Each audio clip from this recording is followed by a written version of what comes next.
Thank you very much for having me. Um, we see now that the Europeans are speaking quite loudly and proudly, I would add, about all the drones they're sending to Ukraine to fight Russia. But at the same time, there's also reports now, as we all know, that some of the drones that have been hitting the Russian Baltic Sea coast is coming from the Baltic states and or Finland. And we now see that the Russian Defense Ministry published this list of European facilities that are now potential targets of Russian strikes, as they're producing drones which are being used to attack Russia. Now, I even saw the Russian Security Council Secretary Sergei Shoigu making the point that Russia has the right for self-defense, given that these are attacks from European territories. I was wondering what do you make of all of this, because is this hot air, or do you think there is that they're actually gonna start to step up the efforts to restore their deterrence? I think that Russia is looking to bring an end to this conflict this year. I think they have plans in store for this summer. The Russian approach has always been to avoid escalation and focus on mission accomplishment. That they've allowed so-called red lines to be crossed because strategically you would lose more by being seen as over-responding. You might mobilize or stiffen support for Ukraine that is otherwise diminishing. I think this time, however, it's different. We see that what had been done in the shadows is now official policy. We see in Ramstein nations bragging about the role they're playing, that this has become a de facto proxy conflict. And when we speak of drones, we're not talking about the tactical drones on the battlefield. We're talking about drones that are used to carry out strategic strikes in the depth of Russia. This is an unsustainable model for Russia. And I think that, the time has come for Russia to step up and make Europe understand there is a price to be paid for irresponsible activity. And what Europe is doing, just so everybody understands, is an act of war. It's not it's not that Europe's an innocent party here. They are active participants in a conflict. They are planning these attacks. These drones that are being produced knowing that they'll be given to Ukrainians, who will then use European provided intelligence to strike Russia's depth. And as I said, I believe that this is unsustainable model. And I think the Russian Ministry of Defense and the Russian Security Council have made it clear that there will be consequences if this continues. So I think that's where we're at right now. Yeah, it's very strange that this is. I made this argument myself because to be a bit cautious about the path we're going down, but it's very easily dismissed these days, which is kind of strange, because the reason why most of these European states never supplied weapons to any country in a war would be because that would make the Europeans a participant to the conflict. Yet now we see the involvement as deep as it can be, to the point where the Ukrainians will play a very minimal role potentially. And yet the whole idea that the Europeans are becoming participants or have become participants is just rejected as Russian propaganda, which is what you say when you want to make a dissent go away. But so it is shocking. But what do you see being the possible? Do you see a possible warning strike first against Estonia or Finland, or do you think they will do something larger, going after the key logistic nodes in Germany, for example? I'm not one to advise the Russian government on anything. I think warning strikes would be inconsequential, and actually, if you're going to strike a NATO country, or as they say, if you're going to strike the king, kill the king. I think Russia gets one shot, and it should be a devastating shot that takes out the totality of the target set identified by the Russian Ministry of Defense. in a way that completely obliterates the potential of Europe to carry out their goals, their stated goals and objectives of supplying Ukraine with drones to be used in a proxy manner against Russia's strategic depth. It also sets the signal that Russia can change the target deck anytime it wants to, and the outcome will be the same. I think that Europe needs to be put on notice that they're playing in the big boy arena. You decide to step into the ring with a super heavyweight fighter, and he just knocked you out. Because otherwise, this will just continue to be a war of incrementalism that will solve nothing.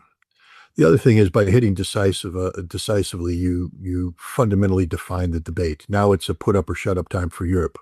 And Europe will find out that they simply cannot go to war with Russia. They're not positioned to go to war with Russia.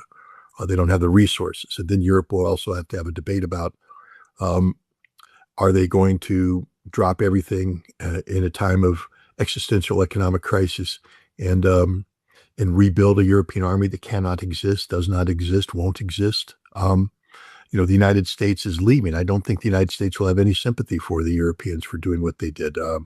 This is fundamentally an act of war that is taking place. And so, the Europeans, I think, are hoping for incrementalism that can lead to drawing the United States back in. The longer you have a debate that's open-ended, the more likely bad things are going to happen in terms of the outcome.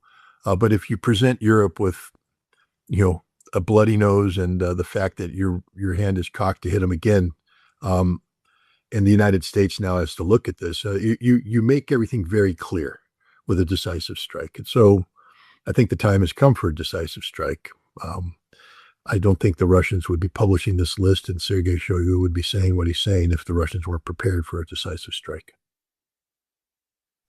Well, if it would be a large strike, again, not just the Baltic states and Finland, but again, then primarily Germany as well.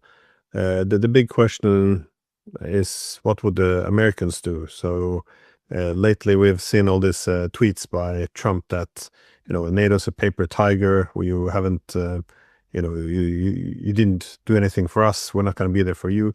Do you think they would just ignore it altogether, or would it be what would be the response of the United States essentially? Would it be nothing, or would it be going all in? Well, I'm doubting the all in by now, but essentially NATO would be over then if they wouldn't do anything. Or Trump might be fine with that. So what do you expect the American reaction to be? Well, first of all, this isn't your classic, we were attacked, we want collective defense. This is selective countries in NATO acting in a manner outside of the NATO framework. NATO as an institution has not made a decision to provide drones. It's a German decision. It's a British decision. It's decision by individual nations. And so legally, it's going to be hard to make the case that that Article 5 is even triggered. But at the end of the day, too, the United States knows more than anybody about fool around, find out. And here we have the Europeans fooling around. And if Russia makes them find out, I don't see the United States rallying to their cause. I actually see Donald Trump saying, you brought it upon yourself. This was stupid policy. We told you to seek peace. Instead, you promoted this war. And you weren't there when we needed you. We're not going to come now. Your Honor, I think this is the end of NATO. And I think that's another thing that's going to go into the calculation of Russia is the accelerated death of NATO. By launching a strike, of course, it's a gamble. I mean, who knows how things will happen? Europe may rally and the United States comes back and NATO unifies. But I think all indicators are that that's not going to be the case. And I think that the Russians are looking for a decisive summer. And the decisive summer will come, I believe, with, offenses in the Donbass region that will bring back the totality of the Donbass plus deeper penetrations. And I think it will be putting NATO on notice or Europe on notice that Russia's done playing games. That if they want to, you can only sit there and threaten Russia with war so many times before Russia actually says, okay, let's do it. I think Russia's at the okay, let's do it standpoint.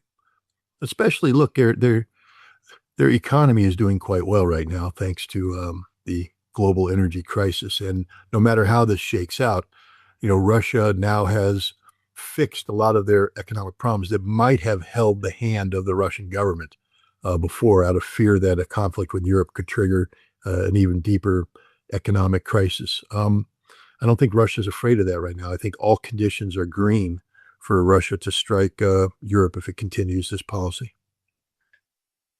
Well, as all of this is happening, and I think one of the reasons, of course, the Europeans might be escalating now is that the war isn't going well, and it appears that the spring offensive of the Russians is now going or has started. Do you see this as well, or is it too premature? Well, I see indications. It's I wouldn't go to Las Vegas and put my mortgage on anything at this point in time. Um, but Russia has been, preparing the battlefield. If follow what's going on, I follow a very good Russian journalist who publishes a Substack page that provides updates on the battlefield with very good maps and explanation of what the Russians are doing. And what you see, the Russians have been painstakingly setting up the front for a major effort by taking critical terrain, key terrain, cutting lines of communication, and by attriting the Ukrainians, luring the Ukrainians into counterattacks, having well thought out cause and effect actions, doing something on the assumption the Ukrainians would then counterattack, and then receiving that counterattack and destroying the Ukrainian force, and that thereby eliminating reserves. Ukraine has no reserves now because of these ridiculous counterattacks that they've been undertaking, and the Russians have continued to prepare the battlefield for what logically would be an offensive designed to capture. No idea why they're banking, but there we go. Slovansk in Kramatorsk, the last two big populated areas in Donbass. And if that urban belt falls, all of Donbass falls. So I think that's the goal this summer, is to bring an end to the issue of the Donbass, meaning that it's no longer a question of Ukraine giving up territory. Russia's going to take it. Well, I got the feeling that the European enthusiasm about sending more money, weapons, and partaking more and more directly in this war, that part of this was held back by the Hungarians, Orban specifically blocking a lot of the military aid which was supposed to be sent to Ukraine. Now that Orban was defeated, what do you think would be the significance of this? Because I think some people might have exaggerated how much of a Europhile the new president is, but sorry, the new prime minister is, but it still is quite significant that the new leadership of Hungary might define Hungary's national interest somewhat different from what Orban did. Look, who cares? I mean, I don't mean to be too, but who cares? So what, Europe now is going to be able to spend 90 billion euro on Ukraine? Where does that money go? Is this money going to actually bolster Ukrainian capabilities? Are they going to provide Ukraine with the Patriot air defense systems Ukraine says they need? Where are the Patriots going to come from? The United States isn't providing any Patriots to Europe. All Patriots are being diverted to American use. So I just think that this is a lot of talk. The reality is on the battlefield, and nothing that happened in Hungary is going to impact what's going on in the battlefield. Nothing whatsoever. This is all inside baseball, European wannabeism. The fact of the matter is the Hungarian elections don't do anything to resolve the fundamental dysfunction of Europe. I mean, yes, so they can pass a $90 billion aid package. but it doesn't solve France's problems, Germany's problems, England's problems. These problems still exist. It doesn't, you know, bring an end to the economic crisis. It doesn't resolve the energy security issues. Um, the International Energy Agency says that Europe runs out of aviation gas in 6 weeks. That's right in the middle of summer travel season. What happens when the entire European aviation industry is grounded? What's that do to the economy? How does Orban affect that? Orban doesn't affect anything, nothing. This is just theater, and it's always been theater. This is dysfunction in the extreme. Europe isn't going to suddenly be, united with resolve and going to be able to do things. Still getting that, turning that 90 billion into something else. You're still dealing with an inherently corrupt Ukrainian government that's, falling apart as we speak, fighting amongst themselves. All you do is encourage corruption. I'm glad they got this resolved because now we get to watch what happens to the 90 billion euro and how quickly that disappears and how little impact it has on anything. And then Europe may wake up to the fact that nothing they do is going to turn the situation around in Ukraine. Yeah, no, that's that's an excellent point. I often made that myself. That is all this money they don't really have, but they have to use it for buying American weapons, which Americans can't sell anymore. If they're running short before, they have to spend it on the Middle East. And anyways, the key problem in Ukraine appears to be the manpower issue. But the Europeans appear to wanting to help in that area too. There we see Chancellor Merz, seemingly agreeing to Zelensky's demands of expelling refugees so they can send them back to Ukraine to fill up the trenches, which is goes under the label of or banner of a pro-Ukrainian policy. By it's quite extreme what they're doing. But I wanted to ask though, how overall do you think now the war in Iran has affected the war in Ukraine? Because besides the weapons being diverted, the Ukraine being taken out of the headlines, are there any other problems or impacts of the war? The biggest one's economic. You've already taken a very bad energy security situation in Europe, and you've turned it into an absolute disaster. In order to resolve this, they're going to have to buy energy that doesn't exist on a spot market. They're going to be gouged. So you're taking a continent that already is knee deep in economic problems, and you're making it butt deep in economic problems. And it's going to make European industry more dysfunctional. It's going to create internal political rifts inside an already divided Europe. I think the big thing out of this war for Europe was the economy. The second thing, of course, is I think the permanent damage that's been done between the United States and Europe, the end of NATO. I think NATO's over. I don't think there's any trust between Europe and the United States for any number of reasons. I mean, the United States has not been a trustworthy ally, but and the United States created an impossible situation for Europe, demanding that they respond to the Iranian crisis, a crisis Europe didn't want. But Trump is holding it against them. He's literally the boy who's taking his ball and going home. And I think that's problematic too, because now Europe is confronted for the first time with the necessity of having to defend itself. In the past, there was theoretical discussions about what would happen if the United States walked away. Well, the United States is walking away, and Europe knows that. So now they're having the uncomfortable discussion, and Europe is realizing they don't have anything. Europe has nothing. There's no army. There's no defense industry. There's no air force. Without the United States, Europe is literally nothing. And now and yet they are involved in a proxy war with Russia using drones. I think this is the other big thing, is the absolute realization of how little power Europe has from a military standpoint.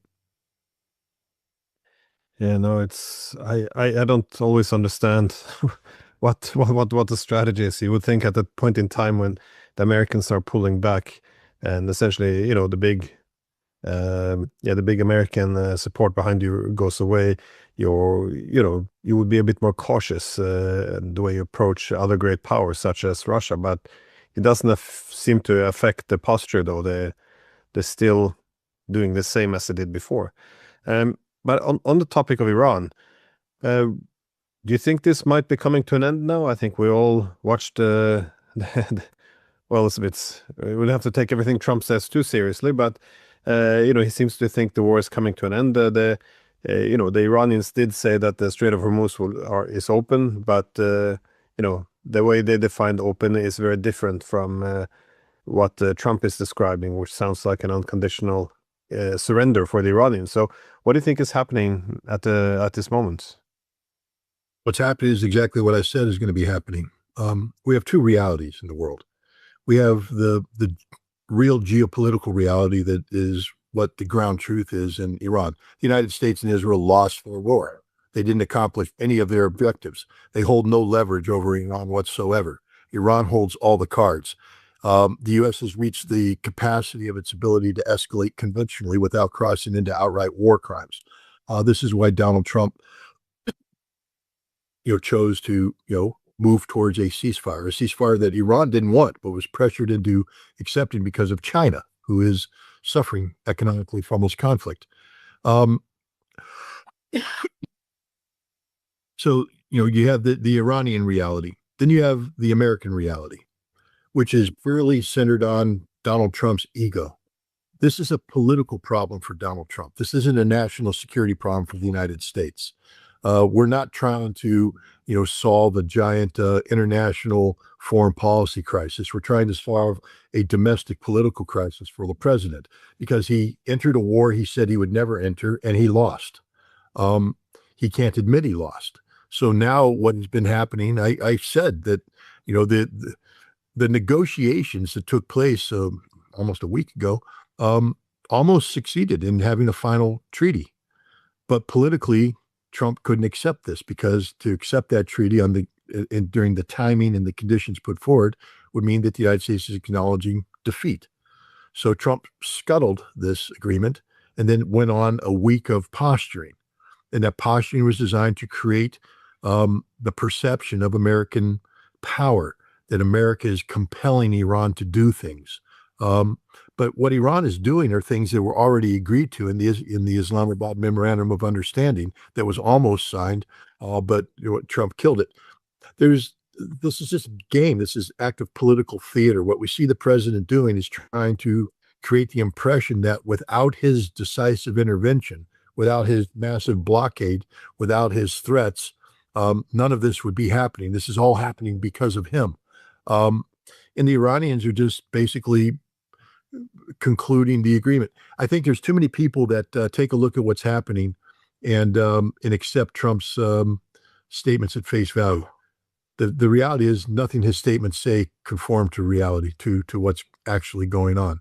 The Strait of Hormuz isn't open. The Strait of Hormuz has been selectively open. The Iranians are in control. They dictate what passes through, how it passes through, and what things are charged. Trump can claim that, he's the one responsible, but the bottom line is it's the Strait of Hormuz is opened under terms that are acceptable to Iran, terms that Iran put on the table. The other thing I want to remind people is while all this theater is going on, there are technical teams in Islamabad that have been at work ever since these negotiations began, finalizing, clarifying the technical details of what will be an eventual peace treaty. But unless something very bad happens politically to Donald Trump, he can't go on with this war. It's politically devastating for him. The American economy will suffer. And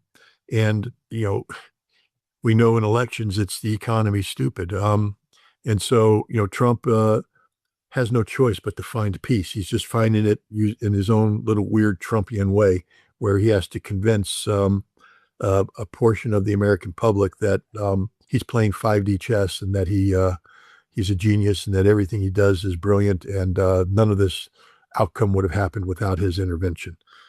Meanwhile, the Iranians just deal with reality. Yeah, I noticed the way this has been reported on. You see a clear split that is what can now almost be described as the MAGA cult. They the cities confirming it as a massive victory. But it is a good point. I mean, he keeps lying over and over again, and yet we should somehow take everything at face value. It doesn't really make much sense. But if the United States, under Trump now, decides that they will go back to essentially, a total war, or at least this full intensive war with Iran, how long can the U.S. go on now? Because from what I understand, there's been a lot of flights into the region over the ceasefire. A lot of the stocks have been replenished. How much? Well, what is the fighting power and versus the restraint on how long the U.S. can keep this going? Well, there's a saying that's attributed to Albert Einstein. I don't know if it's actually him or not, but the definition of insanity is doing the same thing over and over again and expecting a different outcome. The United States lost the war. Remember, they started with all the precision-guided strike weapons they wanted, all the defense capabilities they had, and they got beat. So you're telling me they've restocked the same capabilities that they just got beat on. And so what are they going to do differently this time? Their target deck is totally diminished. Anything of value was struck. Anything of retained value has been evacuated. They don't have a target deck. So they're just going to blow up buildings to blow up buildings, which is what they were doing near the end of this conflict to begin with. So that's not victory. They can't, the more they bomb, the stronger the regime gets. There's no regime change there. And Iran has shown that these underground missile cities are pretty much invulnerable and that they continue to launch missiles, and there's nothing the United States can do to prevent that. And remember, while the United States has been replenishing, so too have the Iranians. They've been, building more missiles, more missiles, more missiles. They've been repairing. And so we're just going to start where we left off, with Iran inflicting huge damage on U.S. bases, on nations that support the United States, on Israel. And then in the end, the United States, confronted with the fact that its normal strike packages don't cause any change in the Iranian behavior, will threaten to strike energy targets. And then the rest of the Arab world will step in and say, you can't, because then they'll strike us and it's all over. We lose everything. And, the Saudis aren't happy about this. Nobody. I think the United Arab Emirates might be the only country that's happy about what the U.S. is doing, but that's because they have no choice. They're facing their own existential crisis. So I can't imagine Trump doing this, because this would be the war that cements the fact that he lost. There will be no recovery from this. Our economy, the global economy, will collapse. Again, I just want to ask people to think, what happens when all European airlines shut down? It's not about tourism, people. That's how things are moved. That's how commerce is done. Trade is done. And if you're shutting down that, remember, as goes aviation fuel, so goes diesel fuel. So you're going to be seeing a reduction in the ability of trucks to transport. It's the end of the European economy. The European economy will not function. And the same thing is going to happen to the United States. So Trump can't continue this disastrous model in perpetuity. Iran literally holds all the cards. And so Trump has to be smart enough to know that the lies that Pete Hegseth told him in the first phase are still lies today. Nothing's changed to suddenly make it the truth. This is why I think that you're seeing Trump be so aggressive, because remember, half the play here is Trump's ability to convince a significant portion of the American audience that he was this decisive player here, that without him we wouldn't have a peaceful outcome. And so there's this theater taking place right now. Yeah, I think he went on social media, wrote something along those lines. If he wasn't president now, the world would be ripped apart, or something along these lines, which is usually the kind of thing you hear from an arsonist masquerading as a fireman. But one other area, though, where all of this could spread the war further would be the Chinese aspect, because it seems that the blockade on Iran, to some extent at least, is aimed to target China, given that they are well, overwhelmingly so, the main importer of Iranian oil. And we also heard some comments from a American senator and also Besant that yeah, the Chinese shouldn't get oil, and yeah, this was kind of part of the objective, but also threats of sanctioning Chinese banks for trading with Iran. It looks whether or not this was initially an objective or if it's just becoming yeah, a side effect. It nonetheless seems to be intensifying or worsening the relations between the US and China as well. Not the best move, probably, given the problems they're facing already with Russia and Iran. But do you think this is contained, or how do you expect the Chinese to respond to this if the blockade continues? Well, first of all, we need to understand that this issue of oil and energy security for China is a very sensitive one because uh, basically this war has exposed the soft underbelly of the Chinese economy, which is sustainable supply of energy. Iran, the cutting of Iranian oil to China is significant. There hasn't been replacements found. China needs this energy. And this now has caused a different stance. The Chinese have been quite articulate in saying, do not challenge the dragon on issues of sovereignty. Besson can say what he wants. They can sanction banks. They have to be careful because China's loaded for bear. And, there's a lot of cards China can play economically now that this has become an existential issue because, in the past, China wanted to avoid, causing economic difficulties on the periphery of a larger, well-functioning Chinese economy. But left unaddressed, the issue of energy security could, cause great harm to the Chinese economy. So I don't think the Chinese are messing around. First of all, how many Chinese tankers has the United States turned around? The answer is none. So I think, again, this is rhetoric on the part of the United States. I think the impact is zero. I don't think we've stopped one Chinese flagged vessel, nor do I think we are going to stop any Chinese flagged vessels because there is no legal justification for this. And China has been very strict. The United Arab Emirates sent a team, high-level delegation to meet with the Chinese, and they started to lecture the Chinese about Iran and the need to cut back support, and they were cut off. And the Chinese foreign ministry said, "You don't get to tell the dragon what to do with its foreign relations. We do what we want to do when we want. We've been friends, but not friends enough that you get to tell us what to do." And this is the Chinese approach right now. So I think, again, Scott Besson, first of all, you have to understand we don't have a well thought out plan. If we did, we would have executed it up front. This is a plan that's being made up as it goes along. And again, it's designed to shape perception, not reality. The perception is that the president put China in its place. The reality is the president's words and American action haven't impacted this at all. China continues to get a flow of energy from Iran, and the United States hasn't been able to stop that. If this is compelling China to take a more forceful stand in the international system, that's quite a horrible achievement to be made, given that for decades now they kind of had as a key strategy not to create too many waves, not to raise their voice too much in the international system in order not to, invoke any great power rivalry. But if they're put in a situation like this where they're now forced to take some action, I mean, this is a disaster if one wanted a benign China.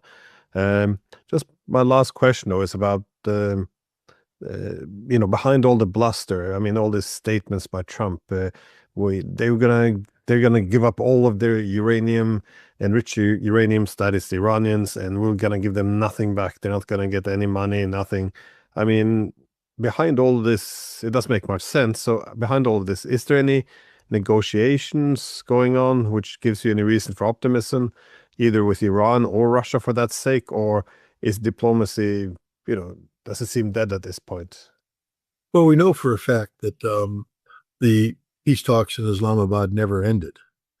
J.D. Vance and Witkoff and Kushner went home. The senior Iranian delegation went home, but both sides left a number of technical experts who are continuing to work out, to finalize the Islamabad Memorandum of Understanding as a final deal. And so, I think there's a deal here. I think we're going to see a deal. I think Donald Trump just has to create the perception that that this deal wouldn't have happened without his decisive intervention. Well, that would be often his his crazy comments. They seem irrational, but it could be a rational move if it's in an expectation of a deal being made, because if he thinks a deal is going to be made, one of the biggest constraint would be to sell a defeat to the U.S., to the American public, because he, as I said before, he's got a midterm coming up. But if he can do enough, chest beating and strongman poses before the peace deal, then perhaps this will help him sell a defeat as a victory. So maybe he knows what he's doing. I get the impression often that he's a bit all over the place and getting more erratic, but I'm hoping I'm wrong. How about the Russian issue then? Because we haven't really heard much more of the negotiations. I mean, there's still talks, but I get the impression from Moscow that they're not putting much weight into this anymore, that they don't really think it's going to move to anywhere significant. I think, I mean, again, this is analysis done in a vacuum because there's, as you said, there's not much data out there to put your hands on. My feeling is that Donald Trump has given the Russians a blank check and has said, do what you need to do to get to where you need to get. And the window's not going to be open forever. But I think Trump has said you have, this year, and you have until the November election or right before the November election to turn. What Trump wants, I believe, is a Ukrainian peace deal that he can present to the American people before the midterm elections. So he can now become the peace. This is his whole theme right now. My decisive intervention leads to world peace. And he keeps talking about, we have overseen the greatest reset of the world, etc. I think that Trump has a completely hands-off posture on Ukraine and is basically given the Russians an open door to do whatever they need to do to get this thing wrapped up, so that come August, there won't be a discussion about Ukraine giving up territory because Russia will have taken it. And I think you'll see a more fundamentally weakened in chest and chasing Ukraine and Europe. Again, I think a decisive Russian strike against Europe would be extraordinarily demoralizing for Europe, and could help push Europe into accepting the necessity of a peace treaty. So that's what I think is happening right now. I think Trump needs this war to come to an end politically, and this is all about politics. This is all about the politics of Donald Trump. And so I think he's basically given the Russians, just telling the Russians, we're not interfering. You do what you need to do. And then if the results get to where we can bring, what we hope you do is, create the results that, make many of the Ukrainian objections moot. And then we can finalize it. Yeah, well, it appears that it might be more coming to an end now in Ukraine. That is, well, not, it can still go on for many months, but I don't think it's going to be possible to, it seems like the advantage is only shifting in Russia's favor. So it's going to be impossible to turn this around, especially after the consequences of the Iran war. So it still surprises me that none of the Europeans are picking up the phone to call the Kremlin and at least start to talk about possible solutions. But here we are. Anyways, thank you very much for taking time. Well, thank you very much.